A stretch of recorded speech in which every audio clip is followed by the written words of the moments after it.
Hello everyone, in this video I will show you how to add domain in Shopify. To add it, it's really easy. You have to just go to setting, and to add a domain, make sure that you have one of the plan of Shopify. If you don't have, just go and click on plan section here. Now click on choose plan and you can choose any of the plan here. Now once you have purchased the plan, here you have to go to the domain section. In the domain section, if you have a domain, then just go and click on connect existing domain here. Now this is a domain, so let's say I will show you. But before adding existing domain, let me show you how you can purchase your own domain in the Shopify.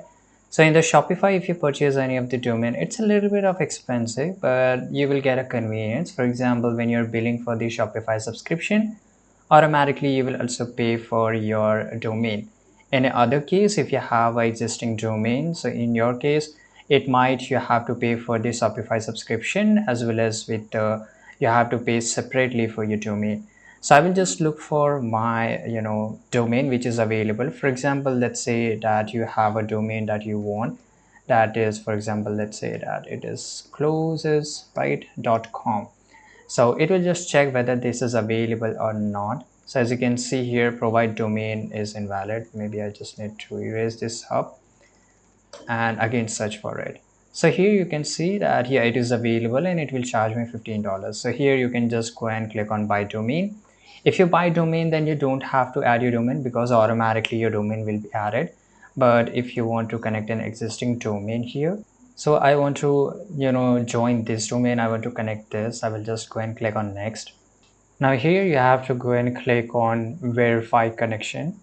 So I'm getting an error, and here you can see A and C name enter incorrectly. So we have to correct this.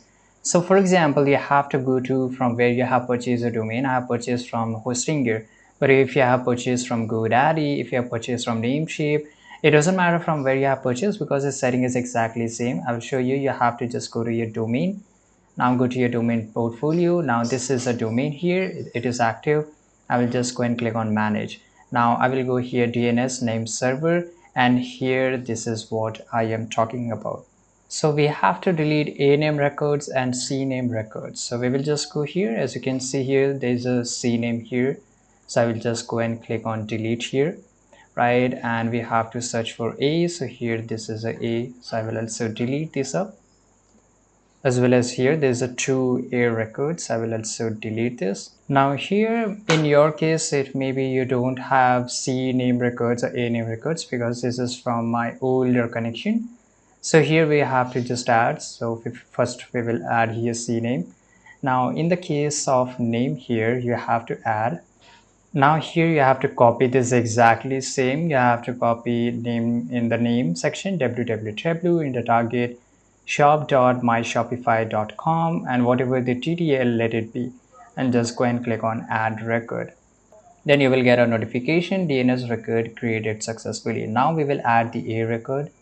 Now we will add the A records in the points section. You have to just paste this what the number I have written here, and now just go and click on add record. Now as you can see here, it has been added. Now you have to come back to Shopify, and here you have to go and click on verify connection, and here automatically you will get this SSL pending. It means that you have to just wait here, and it has been added as your this is a domain.